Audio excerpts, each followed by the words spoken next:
Happy Thursday morning, everybody. We are back with another installment of Bammers with me, Matt Scalisi, and Ben Flanagan, where we talk about all things Alabama fan culture, everything that goes along with being a Bama fan. And it's been, Ben, I'll tell you, in Alabama, it has been raining nonstop for what feels like at least a week.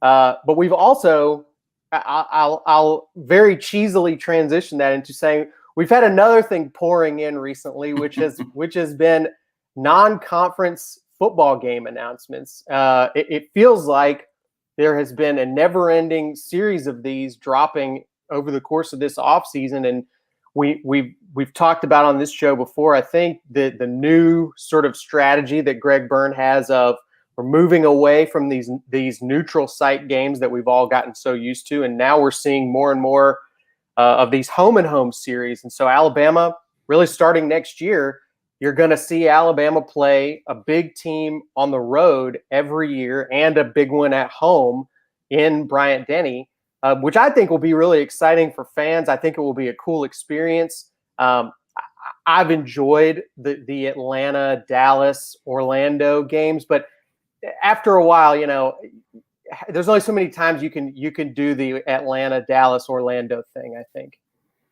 Yeah, and how far into the future does this extend, this new non-conference schedule that we're looking at? Isn't it like in the 2030s at this point? Like, I believe thus far Alabama has these games scheduled through 2034, Ben. So even though that's 13 years away, to me, when I hear that number, I think Back to the Future 2. I think hoverboards. Way past Back to the Future 2. Well, Back to the Future 2. Well, that was 2015, right? Which was an Alabama national championship year. Did the almanac have that, Matt? Was that in the almanac? Who knows? I don't know. But yeah, when I hear 2034, I think flying cars. I think Doc Brown. So I mean, in Saban's contract extension through 2028, same thing. Like, we're talking about the future here, Matt. Yeah, old man Biff just went to the future and just told his young self, just bet on Alabama every time. It's a safe bet. That's how Biff got so rich in 1985. Right. That's right. But anyways, Ben, I thought it would be a good time, given all of these big non-conference games that we're all looking at and talking about in the future. It's time to take stock of Alabama's big non-conference beef that they have out there. There are a few teams that I think, and some of them will be obvious, some of them I think will be less apparent, and we want takes from all of you watching today. We want to know from you guys, what do you consider to be Alabama's biggest quote-unquote rivals outside of the SEC, the teams that you as a Bama fan get riled up about? You want to see Alabama play them and beat them. You've got something against these other teams, whatever it might be. So we're gonna go through what we think are the biggest non-conference rivals for Alabama today. But you guys in the comments on Facebook and YouTube, join in. Give us your picks for the teams that you consider to be Alabama's big non-conference foes, the teams from outside the SEC that you get the most fired up about and want to see Alabama get a win against. So Ben, I do think it's a pretty expansive list that you could go through. I mean, I think at this point, pretty much everybody wants a piece of Alabama when they've reached this level of dominance in the sport. I mean, everybody thinks we're the ones that are going to do it. But there are a few teams, and I think most of the teams on this list have gotten at least one good shot in at Alabama in the sort of modern era, in the Saban era. Maybe not all of them, but I think most of them at least have given Bama fans a reason to have some heat towards them. Yeah, for sure. I mean, I don't know that anybody on that list now that extends into the next century scares Alabama fans. Even though there are some big dogs on there, right? Like Oklahoma's on there, Notre Dame is on there.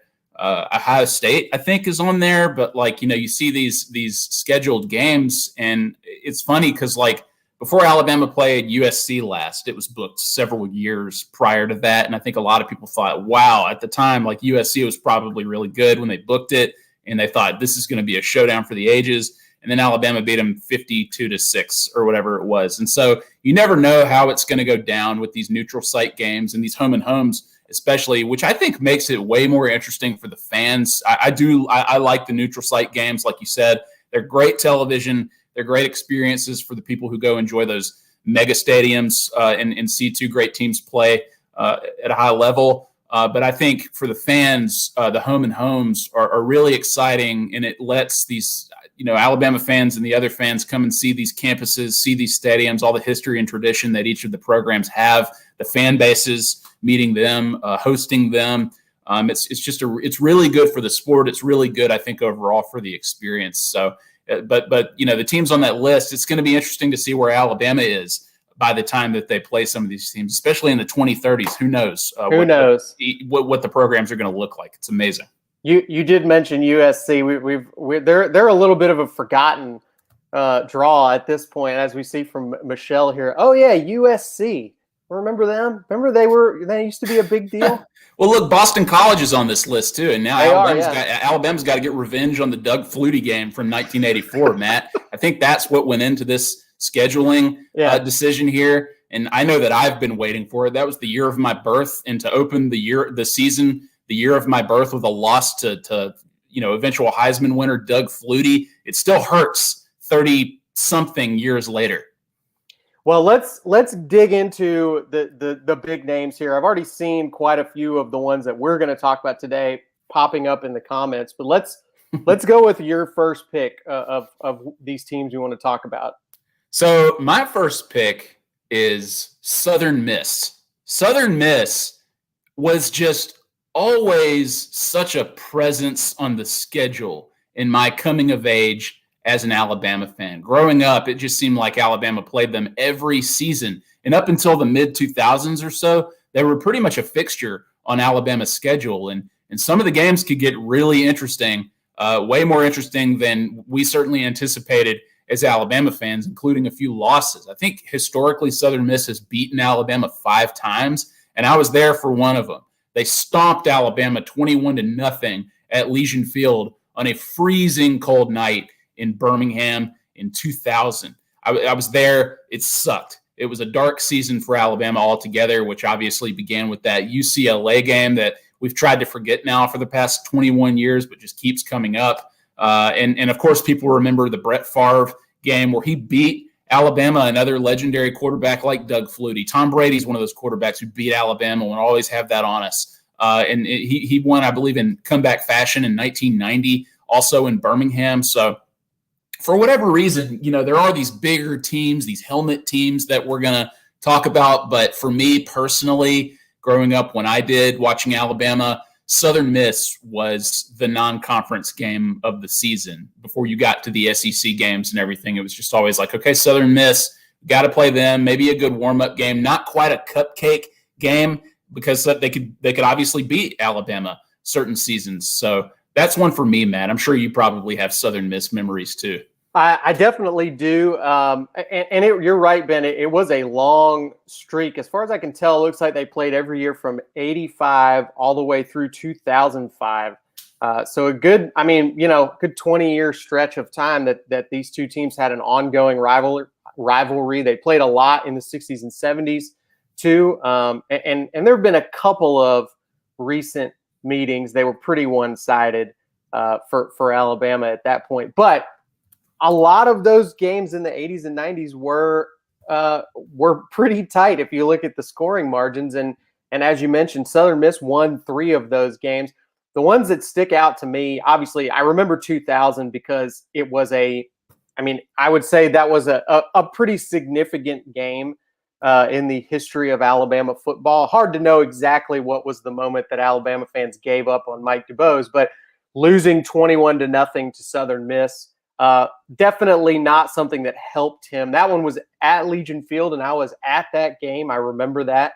I was also at the Alabama Southern Miss game in 2001, the next year at Legion Field, which actually was moved. And that's one of the main reasons I remember this game. It was moved because it was originally scheduled for the week of 9/11, and they moved it to the end of the season after the Iron Bowl.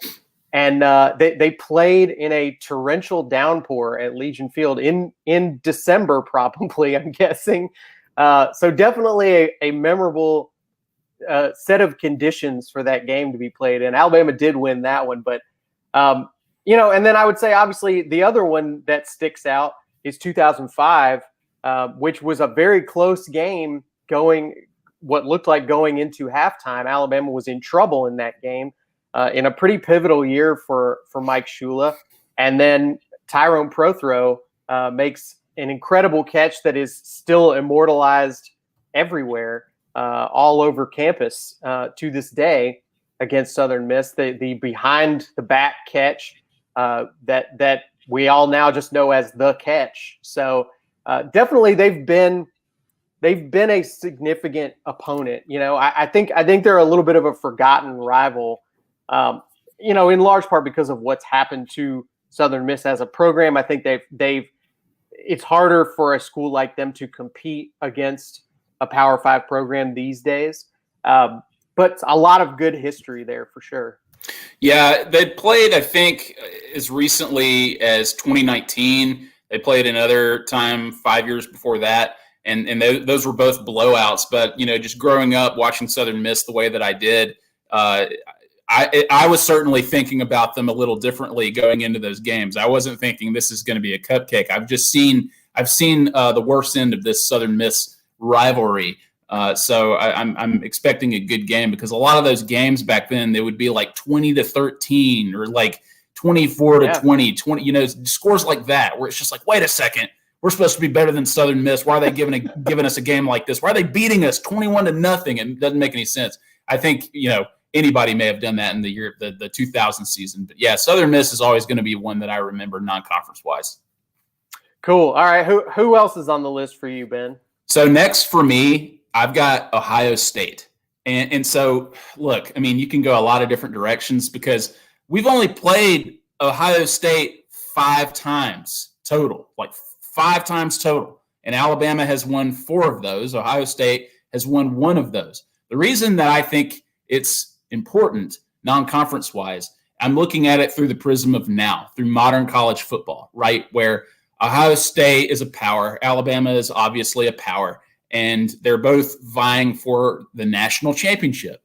And they've both been in a position where they've played each other under circumstances during the modern football era, where in the college football playoff, where the national championship has essentially been on the line, and they've split that. Obviously, in 2014, Ohio State beat them in the semifinal, went on to win the national championship in convincing fashion, and then Alabama beat them in the final this past year in convincing fashion. So we haven't gotten like the barn burner game, although the 2014 game was maybe a little bit better than people remember in terms of how competitive it was, but there hasn't been that classic that Alabama has had with other teams, of that mold in the recent past, like the Georgias, like the Clemsons. And I think we're all kind of waiting on that. But and we're also kind of like, personally, I've kind of been waiting for Alabama just to kind of like move on away from Ohio State, especially post Urban Meyer. I kind of thought that Ohio State was going to fall apart after Urban Meyer left,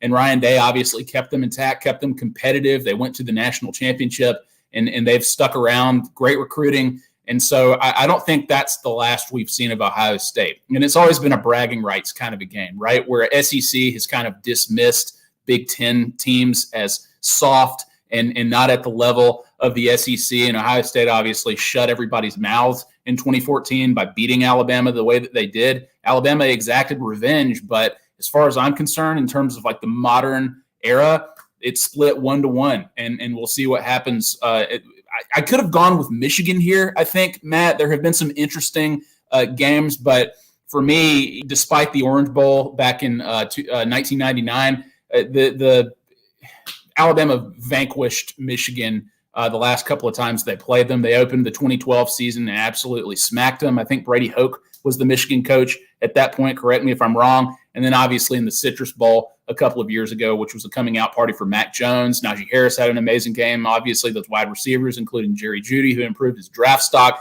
that game and just blew out Michigan during the second half. And it was just like, okay, Michigan, we're not worried about you guys, and that's a whole other they thing. have definitely fallen off. Yeah, Jim Harbaugh's got a lot much more to worry about, I think, than Alabama at this point. So Ohio State's my pick here because I think that there's a lot left on the table. I do want to talk about Ohio State, Ben, but I'm going to go back for a second because we have a commenter that needs to be highlighted here. This is actually appears to be 1980s Bama legend Kerry Good, who says, as a player, we never considered them, he's talking about Southern Miss, as a rival. All we know was we're not supposed to lose this game no matter what.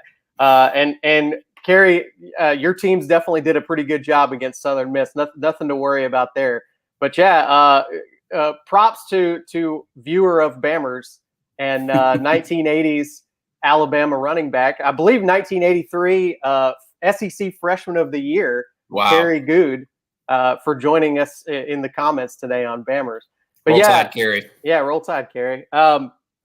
Yeah, I mean, I think Ohio State. It's funny, Ben, when we looked up the records for these teams we're talking about, that Alabama's 4-1 against them, because it really I don't know why that surprised me, but it didn't feel that way. It felt like Ohio State had one of these, Texas, Notre Dame type relationships with Alabama. And the truth is not. I mean, until that 2014 game, Ohio State had nothing on Alabama. That one, I think, just really stuck and loomed large in the collective consciousness of Alabama fans, because it was one of those games that we've talked about on here before that denied Alabama a shot at another national title. And those are always going to stick with you. They're always going to sting a little bit. But yeah, I mean, I would say probably if you ask Ohio State fans, they feel the opposite way. I mean, they feel like they definitely don't have the upper hand on Bama, and that they'd like to get us again in a better position. I mean, that national title game could not have gone worse for them. I think a lot of people would probably say they weren't at their best and they weren't playing in ideal conditions. It is what it is. But I think Ohio State fans probably want another shot at Alabama, and I believe they're on that home and home list in the next decade or so here. So they're going to get their shots. Can't wait. All right. Who else, Ben? So next for me, I believe, is Oklahoma. And this is a complicated history, Matt, for me, because, I mean, in our lifetime, we've seen them play 4 times. And Oklahoma, for so long, for me personally, has always been a program that I've admired, and I was always excited when Alabama got an opportunity to play them. Oklahoma holds the advantage barely because they've only played 6 times. They've got 3 wins versus Alabama's 2 wins, and they've had a tie at one point in 1970 in the Blue Bonnet Bowl, Matt, if you remember that, if you have that on your scorecard. But, 4 out of the 6 times that they've played have been in bowl games. There are 2 Orange Bowls, a Sugar Bowl, and the Blue Bonnet Bowl. So there's always the stakes are always very high here. Now, the 2 times that were not for bowls, it was a home and home, a situation that we're going to see here in a few years. And I remember these games like they were yesterday, Matt, especially that 2002 game in Norman, Oklahoma, which I believe was coached by Dennis Franchione. When Alabama went out there, Tyler Watts was quarterback. I guess, was he sharing snaps with Andrew Zhao at that point? I believe so, yeah. Probably, yeah. And it was just that was a barn burner of a game. And Oklahoma won by 10 points. So looking back, obviously, if you don't remember the game as well, it seems like Oklahoma won it convincingly, and they probably should have won it more convincingly than they did. But Alabama came to play. They brought it. There were some amazing special teams play from legendary punter Lane Bearden, who I believe snuck a field goal attempt in for a touchdown at one point. And Alabama, I think, had a lot of momentum in the fourth quarter before Tyler Watts fumbled the ball when he was about to throw it. I think it slipped out of the back of his hand. Oklahoma took over. There were a couple of shovel passes in that game. I think they scored on at least one of those that were just back-breaking moments for the team. So that was an amazing game where Alabama fell short. And then obviously the next season they come to Tuscaloosa. They win that. And that was close too until the fourth quarter. I think Bob Stoops calls for a fake punt, and that basically ensures Oklahoma wins the game. So a couple of brutal losses there. I think that was Mike Shula's first season as Alabama's head coach. But then you think about the last couple of times they've played, which are the ones that really stick out for me, Matt. Obviously, after Alabama loses to Auburn in kick six fashion, we'll say, and they go on to this Sugar Bowl that obviously was this consolation prize. And we've talked about this before, how it's great when you win a bowl game, and then we didn't show up to play when you lose a bowl game, right? But you have to think that when you had the national championship, third straight one in your grasp, and then it went away in the way that it did, you're going to be a little let down and disappointed. Who knows if that was actually true? Oklahoma probably just beat them fair and square. Another convincing Sugar Bowl loss a year removed from or the next year, I guess, would be the Ohio State game. That's right. 2 straight years of just like very disappointing Sugar Bowl losses. But that one hurt for sure. And then obviously the next time Alabama played them, they exacted their revenge against Heisman winner Kyler Murray in the Orange Bowl down there in Miami.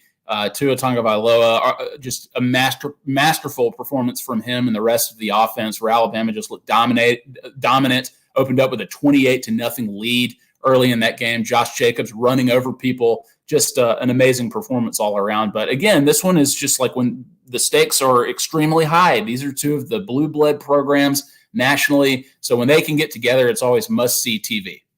For sure. And Oklahoma, I think it makes sense for them to have this rivalry with Alabama. They're both programs that have multiple periods over history where they really were dominant in college football. And I think, you go back to that Sugar Bowl in 2013 season, I guess. The stakes were relatively low, but it was an important game, I think, for both. For Oklahoma, I think particularly they needed to, going into the college football playoff era, assert that they were a team that was capable of playing at the top level in college football. And I think they've shown that they can compete and get to the playoffs. The issue for Oklahoma really has been they haven't looked like they're capable of getting over the hump against the SEC and the Big Ten and Clemson really since then. And, I think they're always going to look at Alabama as, just like everybody else would, as an opportunity to prove that you're legit, that to silence all the doubters about you. Because if you can beat Alabama in this era, there's no questions about you and about your competitiveness. So again, Oklahoma, another one with a home and home against Alabama on the upcoming schedule. So these are all going to be games where the other team has a ton to play for, and I think Oklahoma could use it about now. I think they're in a position. Look, they're great in the Big 12. There's nobody questioning whether they can compete to win that conference, but I think Oklahoma's starting to hear those whispers about whether or not they belong as a perennial college football playoff team when they keep kind of falling short on the big stage. So you think they're right there with Notre Dame, maybe, or that's the perception? I think people should be asking the same questions about Oklahoma and Notre Dame for sure. Yeah, they're kind of like Ohio State to me, where it's like you thought that there would be a lot of drop-off maybe when their like legendary coach retired and moved on, but this young, up-and-coming, offensively gifted, scheming coach, in this case Lincoln Riley, has just kept the ball rolling and in some cases shown marked improvements. But you're right; they've fallen short when it really counted. Obviously, that semifinal loss to LSU a few years ago, it got ugly pretty fast. But LSU is just obviously a buzzsaw that nobody could contain, not even Clemson in the national championship game. So maybe Oklahoma's time is coming soon. They've got a good quarterback. A lot of people think he's the best quarterback in college football going into this next season. So we'll see. Maybe it's now or never for them. All right. Ben, we got a couple more names on the list we want to talk about. Who's your next one? Next for me is Notre Dame, Matt. And we've talked about the 2012 Notre Dame game a few times on Bammers here. And this is one that I think used to really get under the skin of Alabama fans. Because, I mean, if you looked at the series history until 2012, Notre Dame had a pretty significant advantage in terms of the wins and losses. Before that, it was 5-1 Notre Dame.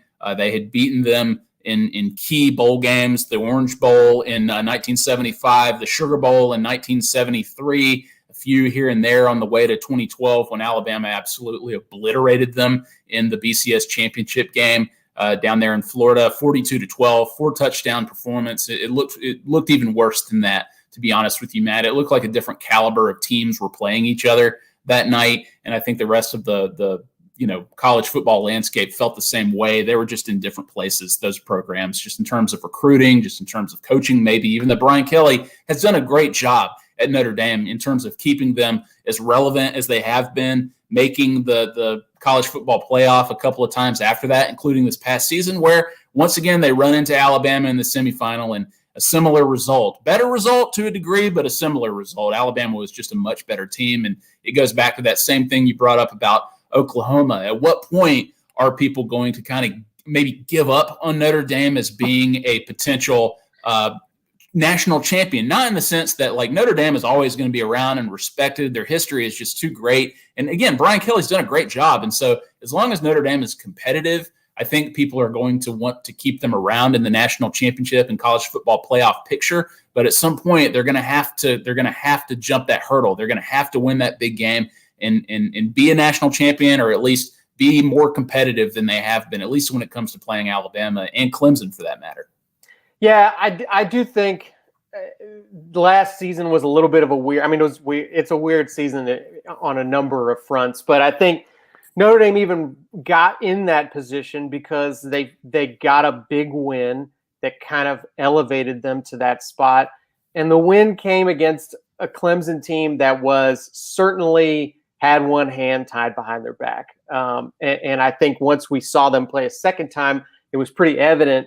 But by then, people had kind of made up their minds about how the playoff needed to look. So, I don't know, man. I don't know that you can afford too many. It's funny because we're talking about getting to the college football playoffs, but I think at a place like Notre Dame, that caliber of program, I don't know that you can afford too many times of getting your butt handed to you on the biggest stage like that. I think at a certain point, fans are going to say, hey, we should be past that. We should be learning how to get over that hump. And it seems like it's more like a ceiling to them. They keep bumping into it. Yeah, and Alabama is there to bump them on top of their heads, sure. Seemingly each time. But I have them this high. They're kind of like my number 2 on this like top 5 list, just because for so long, like I said, they had the clear advantage in the series. They could hold it over Alabama's heads that they were the top dog, right, when it came to like the national college football perception of which program is the greatest of all time. It's like, well, we have this many national championships, you have that many, but Alabama. I personally think that even though Notre Dame technically still holds the advantage there, and maybe 50 years from now the same will be true, but I just personally think that Alabama vanquished this monster, right? Like with these last 2 wins, especially in 2012. I think after 2012, Alabama fans just didn't care about Notre Dame anymore the same way anyway, because they just absolutely stomped them, and it was over at that point, and Alabama had bigger fish to fry. Kerry Good weighing in again here. Notre Dame still gets under Alabama fans' skin. Their history versus Alabama's history lends itself for the dislike, for sure. And I think that Bryant streak probably is what started the heat between the two programs. But I think today it's almost, I think, gone beyond that. And I think there's almost this, as Jerry Black mentioned a second ago, I had his comment up there. He said Notre Dame is Georgia without the talent. And I think that does speak to it a little bit. There's this sense from Alabama fans of, look, there's some programs that we will allow to kind of be on our level and talk to us man to man, right? But you have to have won a national title in the last couple of decades, probably, for Alabama fans to really treat you as equals and have respect for your program. But I think Georgia, that sort of resentment Alabama fans feel towards Georgia of saying, like, look, you guys think you're on our level, but you don't have the hardware to show for it. I think that's how Alabama fans feel towards Notre Dame fans too. What do people say about Georgia, that they're Alabama with Ole Miss's trophy case or something like that? That's not what I said. That's what I've heard other people say. Brutal. But what you're saying is true, and I think it probably also reflects the fact that, you know, a lot of this, in terms of what Kerry Good is saying about Notre Dame still getting under Alabama's skin, it's generational, and it predates us in our lifetime watching Alabama football. Right, we weren't there for the Bryant years. We weren't there for Notre Dame beating Alabama in these bowl games that really mattered. And so maybe that's why we don't feel a certain way. It's kind of like, you know, millennials when it comes to like the Tennessee rivalry, right? Sure. Like, you know, you and I, obviously we're 90s kids. And so we were there for the Peyton Manning years. We were there for the Fulmer years where Alabama couldn't buy a win against Tennessee. And so whenever Alabama beats Tennessee, it always feels good for people our age, Alabama fans anyway. But since then, since Saban arrived, it's just been a non-factor. And I think a lot of younger people don't understand why that was ever considered a rivalry, considering how one-sided it is now. So maybe that's why we feel this way about Notre Dame, or I do anyway, that they slayed the dragon in 2012 and moved on to bigger and better things. Speaking of bigger and better, let's get to the number one non-conference rival that we wanted to mention for Alabama, Ben. It's Clemson, Matt. It's Clemson. And this is obviously the newest rivalry of all of these, but it's one that I personally think that Alabama hasn't fully cracked yet. And even if Alabama holds a series lead historically, they may have technically split college football playoff wins between them, I think 2-2 at this point. Right. But Clemson still holds the edge in national championship game wins over Alabama, which means Dabo Swinney holds that edge over Nick Saban, which is a very rare accomplishment for a coach right now. And that also means that Clemson might currently have the last laugh when it comes to head-to-head right now, until further notice. But, I mean, look, from like a dynastic, historic, and just like full contextual perspective, it's Alabama in a runaway, right? Like even during these eras. I mean, Alabama has, the 6 national championships to Clemson's 2, and fans will always have that 2008 season opening blowout that many still feel launched the Alabama program as we know it today. But as it grew, as Dabo built it into what it is now, a force to be reckoned with, a team that's always there in the college football playoff, and when it really counted in the national championship game for all the marbles, when the stakes couldn't get any higher, Clemson has the advantage. And the last time they played, it got really ugly. And I know that Alabama has probably been itching to get, another shot at Dabo and Clemson and Trevor Lawrence this past year, which obviously didn't happen. Alabama showed up and Clemson didn't. But I think at this point, Matt, this is probably the hottest non-conference rivalry, and people might be tired of it nationally. Alabama, Clemson, Alabama, year after year in the college football playoff. But it is what it is. Until other teams rise to their level, this is going to be the place to be. Yeah, and I do think one interesting note about this compared to the other rivalries that we've talked about, and some of them go pretty far back. This actually, of all the ones we've just talked about, is the oldest running rivalry out of conference that we've talked about out of these big programs. Alabama and Clemson first played in 1900, which was a 35-0 blowout win for Clemson, coached by John Heisman, for whom the trophy was later named. And Clemson actually won the first 3 meetings in this series. So the rest of the history of this series was pretty much all Alabama until Dabo kind of got his program up and running into what it is now. But I think that's interesting. I think these are two just schools in general that have been playing college football at a high level for an extremely long time. And we're getting to a point in college football where there are actual what feel like ancient sort of history records of these schools playing each other, and it's hard to even imagine.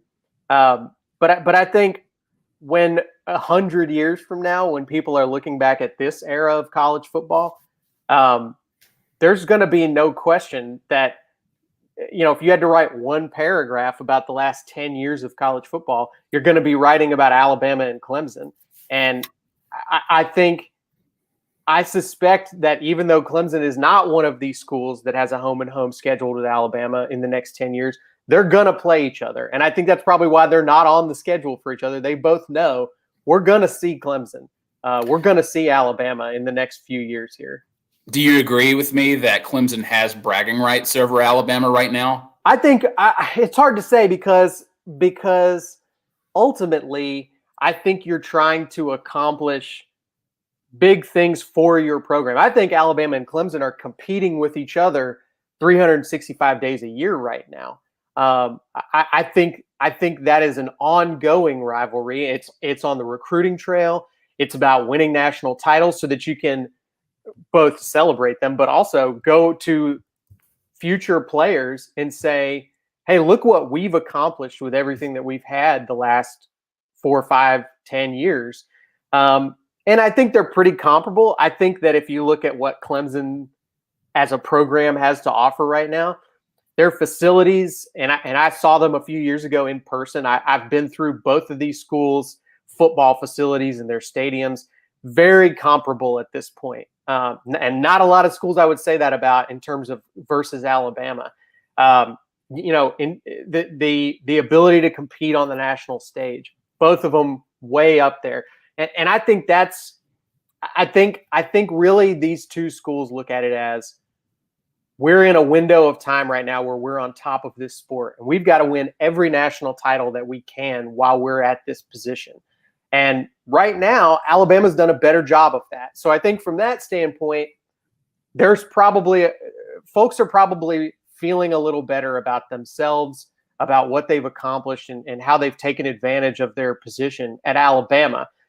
Now, the next time they face Clemson, is there going to be a little bit more open, let's say, S-talking coming from the Clemson side? I think probably so. I mean, they won the last meeting in a runaway fashion, and I think Alabama should feel like they owe Clemson one. I think that's the kind of game that if you're Alabama and you get another shot at Clemson, you got to go out on the field with your mouth shut until you're able to get that win, no matter what you've accomplished in the time since then. Yeah, listen. I'm not talking about the players here because I think the players play you're right. I think the players play whoever's in front of them. But do you think that Alabama fans wanted another shot at Clemson and Dabo and Trevor Lawrence this past year, or do you think they breathed the sigh of relief when Ohio State blew them out and they didn't come to the national championship game? It's hard for me to say. I'm and Kerry Good here echoing what we're talking about here, saying, it's this big competition. It encompasses everything from recruiting to getting your boosters on board. And these are two, this is like Coke versus Pepsi is what's happening right now. I probably shouldn't even say that because I know most of our viewers, that's a one-sided fight. But I'm saying these are two titans that nobody else can really touch. And they're competing with each other and themselves, and that's about it. But I think that Alabama fans should feel like they owe Clemson another one. I think if they'd played in January, I think Alabama probably would have won just as easily, if not easier, than they did against Ohio State. I mean, look, Ohio State won the matchup between the two of them, and I think this was not a flawless Clemson team. We saw it throughout the season. They just weren't able to put together both sides of the ball in any of the other seasons that they had Trevor Lawrence, except for that freshman year of his. And, we've seen that happen at Alabama too. I think you go back and look at 2019, it was a team that looked like it had everything on paper, but couldn't really get the defense to peak at the right time. The offense had some injuries. It happens. I think that there is a chance in the next couple of years that we could see both programs playing each other in that national title game kind of at the peak of their powers, because to me, Alabama is building towards another run. And I don't know if it's this year, I don't know if it's next year, but there is a tremendous amount of relatively young but still experienced talent on both sides of the ball right now, and they're going to be there for a couple of years. And Clemson's we already know the future of Clemson's quarterback position. We know how they've been recruiting. I don't think this rivalry is going anywhere. I think we've got multiple more matchups in the next few years. Look, I know that you guys cover this on First Down South more so than we would on this show, but Alabama is that team is built for this year.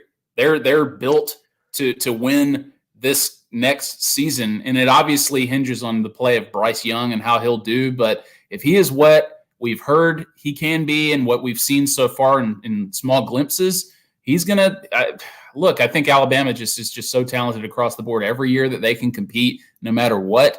But I don't think that there's going to be a lot of drop off. I mean, that said, I mean, I'm not saying this is going to be historically like the greatest offense in college football history, like last year's team was. We've seen that. So it's hard to predict what this team could do in terms of matching or topping that. But Alabama's going to be really good. Clemson's going to be really good.